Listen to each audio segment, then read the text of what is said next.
अस्सलाम वालेकुम स्टूडेंट्स, आज हम बात करेंगे बॉइलिंग पॉइंट के बारे में। जैसे कि हमने इवेपोरेशन की वीडियो में भी डिस्कस किया हुआ है कि बॉइलिंग जो है वो बल्क फिनोमिना है और इवेपोरेशन जो है वो सिर्फ सरफेस फिनोमिना है। यानी इवेपोरेशन में वो मॉलिक्यूल वेपोराइज होते हैं जो सरफेस पे मौजूद होते हैं और बॉइलिंग में throughout the liquid molecule vapours में जो है वो कन्वर्ट हो रहे होते हैं।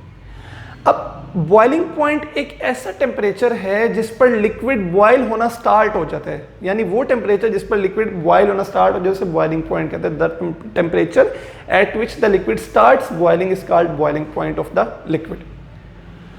ये जो बॉइलिंग पॉइंट है ये डिपेंड करता है बबल फॉर्मेशन पे। यानी जब भी आप किसी लिक्विड को हीट अप कर रहे हो ना, आप देखें कि लिक्विड में बॉयल बबल्स बनना स्टार्ट हो चुके हैं, तो आप समझ लें कि लिक्विड बॉयल होना जो है वो स्टार्ट हो चुका है। जैसे आप पानी को हीट करें ना, पानी में बबल्स बनना स्टार्ट हो गया, आप समझ लें कि पानी का टेम्परेचर 100 डिग्री सेल्सियस पे पहुंच गया, वो बॉयल होना स्टार्ट हो गया। बॉइलिंग पॉइंट जो है बबल फॉर्मेशन पे इस तरह से डिपेंड करता है कि जब आप किसी लिक्विड को हीट अप करते हैं तो मॉलिक्यूलों की काइनेटिक एनर्जी बढ़ती है। जब मॉलिक्यूलों की काइनेटिक एनर्जी बढ़ जाती है ना, तो वो मॉलिक्यूल जो इंटरनली लिक्विड के अंदर मौजूद है, क्योंकि बॉइलिंग में हर तरह के मॉलिक्यूल ने जो है वो बॉयल करना है, वेपोराइज होना है, अंदर से भी बाहर से भी। तो इसका मतलब ये हुआ कि बॉइलिंग के दौरान वो लिक्विड जो अंदर मौजूद हैं वो इकट्ठे होकर, यानी उनके अगर वेपर्स बनने, उनकी काइनेटिक एनर्जी बहुत ज्यादा हो गई है, उस काइनेटिक एनर्जी की वजह से वो मॉलिक्यूल्स इकट्ठे होकर बबल्स की फॉर्म इख्तियार कर लेते हैं। फिर वो बबल में मॉलिक्यूल मौजूद होते हैं लिक्विड के, और वेपर्स के मॉलिक्यूल जो मौजूद होते हैं उनकी काइनेटिक एनर्जी हाई होती जाती है, ऊपर की तरफ मूव करते हैं। जैसे ही वो सरफेस पे पहुंचते हैं बबल्स बर्स्ट कर जाती हैं, फट जाती हैं। अब वो बबल्स सरफेस पे जाके फटती क्यों है? क्योंकि सरफेस के ऊपर हमारे पास हवा का एटमॉस्फेरिक प्रेशर उस लिक्विड की सरफेस के ऊपर लग रहा है। वो जो लिक्विड की सरफेस के ऊपर हवा का एटमॉस्फेरिक प्रेशर लग रहा है वो बबल्स के साथ कोलैप्स करते हैं। जैसे उनमें कोलैप्स होता है तो दोनों में कोलैप्स की वजह से वो जो बबल्स हैं बस्ट करना स्टार्ट कर जाती है और लिक्विड जो उनके अंदर वेपर्स मौजूद थे वो वेपोराइज होकर बाहर निकल जाते हैं और जो बबल्स की सराउंडिंग में मौजूद थे वो नीचे भी गिर जाते हैं बाज़ दफ़ा। अब मॉलिक्यूल की काइनेटिक एनर्जी जब हाई होती है तो तब लिक्विड बॉयल होना स्टार्ट होते हैं। हाई काइनेटिक एनर्जी वाले मॉलिक्यूल जो है वेपर्स में कन्वर्ट होते हैं। बॉइलिंग पॉइंट की दूसरी तारीफ हम इस तरह से भी करते हैं, ये वो टेम्परेचर है जिस पर लिक्विड का वेपर प्रेशर हवा के वेपर प्रेशर के इक्वल हो जाए। हमने वेपर प्रेशर में जो वेपर प्रेशर की बात की थी, डेफिनेशन की, हमने बात की थी कि लिक्विड के सरफेस के ऊपर वेपर्स का जो प्रेशर लग रहा है इन इक्विलिब्रियम। यहां पर जो हम बात कर रहे हैं वेपर प्रेशर, वो हवा के प्रेशर के अगेंस्ट लग रहा है। यानी हवा का प्रेशर ऊपर से लग रहा है, लिक्विड के वेपर्स का प्रेशर नीचे से ऊपर की तरफ हवा के अगेंस्ट लग रहा है। वो वेपर प्रेशर जब दोनों एक दूसरे के इक्वल होंगे तो लिक्विड बॉयल करना स्टार्ट कर जाए। हवा का जो हमें प्रेशर पता है एटमॉस्फेरिक, वो 1 atm यूजुअली होता है, जो 760 टॉर के इक्वल है, 760 मिलीमीटर ऑफ मर्करी के इक्वल है। वो वेपर प्रेशर जब लिक्विड ने अटेन कर लिया तो उस टेम्परेचर को हम नाम देंगे boiling point of that liquid. तो हर लिक्विड का बॉइलिंग पॉइंट डिफरेंट होता है ड्यू टू सम फैक्टर्स, वो हम बात करेंगे भी थोड़ी देर तक। अब ये जो बॉइलिंग पॉइंट है इसमें मॉलिक्यूल्स की काइनेटिक एनर्जी मैक्सिमम होती है। यानी लिक्विड का जब बॉइलिंग पॉइंट पहुंच जाता है ना, उसमें मॉलिक्यूल के पास जो काइनेटिक एनर्जी होती है उन लिक्विड के मॉलिक्यूल्स के पास उससे ज्यादा काइनेटिक एनर्जी नहीं हो सकती। मतलब वाटर के मॉलिक्यूल्स की जो 100 डिग्री सेल्सियस पे बेटा काइनेटिक एनर्जी होगी ना, उससे ज्यादा काइनेटिक एनर्जी वाटर के मॉलिक्यूल्स की हो ही नहीं सकती। इसका मतलब ये हुआ कि बॉइलिंग पॉइंट के दौरान लिक्विड के मॉलिक्यूल्स की काइनेटिक एनर्जी मैक्सिमम होती है, वो सरफेस पे पहुंचते हैं और बॉयल करना स्टार्ट कर जाते हैं। अब आप एक सवाल यहां से क्या करते हैं, आप पूछते हैं बाद दफा बच्चे कि सर जब हमने लिक्विड को बॉयल करना स्टार्ट किया, 100 डिग्री सेल्सियस का टेम्परेचर पहुंच गया, जब हमने टेम्परेचर मजीद बढ़ाया तो लिक्विड की बॉइलिंग फास्ट कैसी होगी? लिक्विड बॉयल ज्यादा तेजी के साथ करना शुरू क्यों कर गया? तो हम उसका जवाब ये देते हैं कि बेटा जब लिक्विड के मॉलिक्यूल की काइनेटिक एनर्जी मैक्सिमम हो जाती है, उसके बाद जो आप मजीद हीट अप्लाई करते हैं ना, वो वेपर्स बनाने में आसानी पैदा करती है। यानी वो जो मजीद हीट, एडिशनल हीट अप्लाई की जा रही है लिक्विड के ऊपर, वो लिक्विड के मॉलिक्यूल की इंटरमॉलिक्यूलर फोर्सेस को ब्रेक करेगी और लिक्विड के मॉलिक्यूल को कन्वर्ट कर देगी वेपर्स में। तो इसका मतलब फिर वेपोराइजेशन जो है वो जल्दी होती है। तो इस हीट को हम नाम देते हैं molar heat of vaporisation. The amount of heat required to convert 1 mole of liquid into its vapours. यानी वो हीट की मिकदार जो कि 1 मोल लिक्विड के मॉलिक्यूल को वेपर्स में कन्वर्ट करने के लिए दरकार हो, उसे हम नाम देते हैं मोलर हीट ऑफ वेपोराइजेशन का।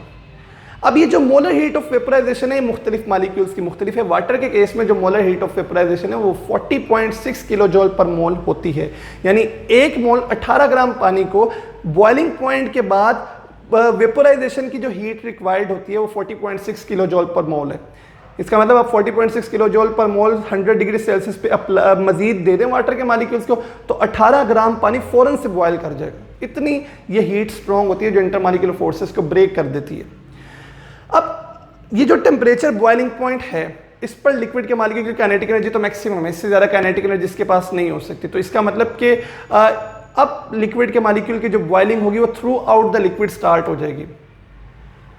उसके बाद हम लिक्विड के बॉइलिंग पॉइंट के कुछ फैक्टर्स के बारे में बात करते हैं कि बॉइलिंग पॉइंट पर कौन कौन से फैक्टर्स जो हैं वो असरअंदाज होते हैं। तो हमारे पास बॉइलिंग पॉइंट पर सबसे मेजरली जो फैक्टर असरअंदाज होता है वो है एक्सटर्नल प्रेशर। दूसरा फैक्टर जो इस पर असरअंदाज होता है वो है हमारे पास इंटरमॉलिक्यूलर फोर्सेस। सबसे पहले इंटरमॉलिक्यूलर फोर्सेस की बात करते हैं क्योंकि एक्सटर्नल प्रेशर की डिटेल हम अलग से वीडियो में डिस्कस करेंगे। तो इंटरमॉलिक्यूलर फोर्सेस बताती हैं कि जितनी किसी मॉलिक्यूल में इंटरमॉलिक्यूलर फोर्स स्ट्रॉन्ग होगी उतना उसको तोड़ना मुश्किल होगा, तो उतनी वेपर्स की फॉर्मेशन मुश्किल होगी। इसलिए जितने इंटरमॉलिक्यूलर फोर्स स्ट्रॉन्ग उतना बॉइलिंग पॉइंट जो है वो ज़्यादा होगा। फिर एक्सटर्नल प्रेशर बढ़ाने से बॉइलिंग पॉइंट बढ़ता है, एक्सटर्नल प्रेशर कम करने से बॉइलिंग पॉइंट कम होता है। तो इसका मतलब कि external pressure is directly proportional to boiling point. जितना हवा का प्रेशर ज्यादा होगा उतना बॉइलिंग पॉइंट ज्यादा होगा, जितना हवा का प्रेशर कम होगा उतना बॉइलिंग पॉइंट जो है वो कम होगा लिक्विड का। ये दो फैक्टर्स हमने डिस्कस कर लिए। एक्सटर्नल प्रेशर के लिए हम एक अलग वीडियो भी बनाएंगे क्योंकि उसमें काफ़ी ज़्यादा हमारे पास क्वेश्चंस भी हैं और उसमें काफ़ी ज़्यादा डिटेल्ड बातें भी हैं, तो उसके लिए हम अलग वीडियो इंशाल्लाह बनाएंगे। अब हम डिस्कस करते हैं ग्राफ को जो बॉइलिंग पॉइंट को एक्सप्लेन करते हैं कि इस ग्राफ में आपको 4 मॉलिक्यूल्स नजर आ रहे हैं। सबसे पहले ऊपर वाला मॉलिक्यूल आपको जो नजर आ रहा है वो है हमारे पास डाई इथाइल ईथर। उसके बाद जो मॉलिक्यूल आपको नजर आ रहा है वो है इथाइल अल्कोहल। फिर उसके बाद जो मॉलिक्यूल आपको नजर आ रहा है वो है हमारे पास वाटर, और एंड पे जो हमें मॉलिक्यूल नजर आ रहा है वो है इथिलीन ग्लाइकोल। सबसे कम हमने ये इस ग्राफ में ये बात आपने याद रखनी कि वाई एक्सिस पे वेपर प्रेशर और एक्स एक्सिस पे टेम्परेचर लिया हुआ है। जिस तरह हम टेम्परेचर बढ़ाते हैं उस तरह वेपर प्रेशर बढ़ता है, तो हम पहले से जानते हैं। वेपर प्रेशर के फैक्टर्स में भी हमने बात पढ़ी हुई है। तो टेम्परेचर बढ़ाने से वेपर प्रेशर बढ़ता है। एक वक्त फिर आएगा ना कि टेम्परेचर बढ़ते बढ़ते वेपर प्रेशर जो है वो हवा के प्रेशर के इक्वल हो जाएगा। जब वो हवा के प्रेशर के इक्वल हो जाएगा तो लिक्विड बॉयल करना स्टार्ट कर जाएगा। तो वो लाइन जो ऊपर आपको इंडिकेट कर रही है ना, एक स्ट्रेट लाइन जो ऊपर लगी है ऊपर वाली साइड पे, उस स्ट्रेट लाइन में लिक्विड के बॉइलिंग पॉइंट्स हैं, यानी वो टेम्परेचर आ जाता है उस पर कि जिस पर लिक्विड का जो वेपर प्रेशर है वो हवा के एटमॉस्फेरिक प्रेशर 760 टॉर के इक्वल हो जाता है। वो लाइन 760 टॉर की जा रही है ऊपर वाली। इसका मतलब देखें आप कि डाई इथाइल ईथर के केस में बॉइलिंग पॉइंट जो है वो है हमारे पास 34.6, क्योंकि 34.6 के टेम्परेचर पर डाई इथाइल ईथर का जो वेपर प्रेशर है वो हवा के प्रेशर के इक्वल हो जाता है। इसी तरह हमारे पास जो इथाइल अल्कोहल है, इथाइल अल्कोहल के केस में 78 डिग्री सेल्सियस है कि 78 डिग्री सेल्सियस पर उसका वेपर प्रेशर हवा के एटमॉस्फेरिक प्रेशर के इक्वल हो जाता है। इसी तरह हमारे पास वाटर का जो है, वाटर का 100 डिग्री सेल्सियस है जिस पर वाटर का वेपर प्रेशर हवा के एक्सटर्नल प्रेशर के जो है वो इक्वल हो जाता है। ये मुख्तलिफ मॉलिक्यूल के मुख्तलिफ लिक्विड्स के जो है मुख्तलिफ बॉइलिंग पॉइंट्स आते हैं। अब यहाँ पर इंटरेस्टिंग बात जो नोट करने के लिए आप ये देखें कि वाटर का 0 डिग्री सेल्सियस पर भी वेपर प्रेशर, इसका मतलब जब वाटर फ्रीज होता है ना 0 डिग्री सेल्सियस पे, उस पर भी वाटर का कुछ ना कुछ वेपर प्रेशर होता है, और वो वाटर का वेपर प्रेशर है 0 डिग्री सेल्सियस पे 4.8 टॉर्स। इसी तरह हमारे पास डाई इथाइल ईथर का जो वेपर प्रेशर 0 डिग्री सेल्सियस पे है वो है 200 टॉर्स। इसका मतलब ये हुआ कि डाई इथाइल ईथर में इंटरमॉलिक्यूलर फोर्सेस इंतहाई कम है, इसीलिए उसका 0 डिग्री सेल्सियस पर भी वेपर प्रेशर इतना ज़्यादा है, और वाटर में इंटरमॉलिक्यूलर फोर्सेस कंपैरेटिवली ज़्यादा है, लिहाजा वाटर का वेपर प्रेशर 0 डिग्री सेल्सियस पर जो है वो 4.8 टॉर का हमें नज़र आ रहा है।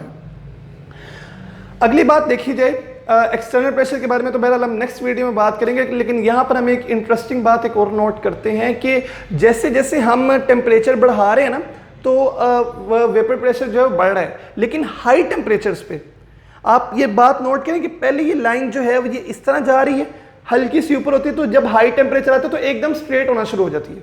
यानी ये इंटरेस्टिंगली आपको ये लाइंस ऐसे जाते हुए फिर ऊपर जाती सीधी नजर आ रही हैं। इसका मतलब ये हुआ कि हायर टेम्परेचर्स पे वेपर प्रेशर ज़्यादा तेज़ी से इंक्रीज करता है as compare to lower temperature. मतलब लोअर टेम्परेचर पे भी जब आप ऊपर जाते हैं टेम्परेचर बढ़ाते हैं आहिस्ता आहिस्ता तो वेपर प्रेशर बढ़ता है, लेकिन आहिस्ता आहिस्ता बढ़ता है। जैसे ही हाई टेम्परेचर पे पहुंचते हैं तो वेपर प्रेशर का भी बढ़ना जो है वो फास्ट हो जाता है। फिर आपको एक स्ट्रेट लाइन सीरीज आती नजर आती है जो कि किसी मालिक्यूल में यहाँ पे हमें नजर आ रही है, लेकिन बास मालिक्यूल्स में नजर भी नहीं आ रही हमें। तो हाई टेम्परेचर पे स्ट्रेट लाइंस भी जो है वो लाइंस भी जो है वो स्ट्रेट होती है, आहिस्ता आहिस्ता चली जाती हैं। ठीक है, ये जो ग्राफ में हमें नजर आ रही है। तो ये था हमारा बॉइलिंग पॉइंट के बारे में। उसके दो फैक्टर्स को हमने यहाँ पे ब्रीफली डिस्कस किया। एक्सटर्नल प्रेशर को हम इंशाल्लाह नेक्स्ट वीडियो में डिस्कस करेंगे। तो तब तक के लिए इजाज़त दीजिए। Thank you so much.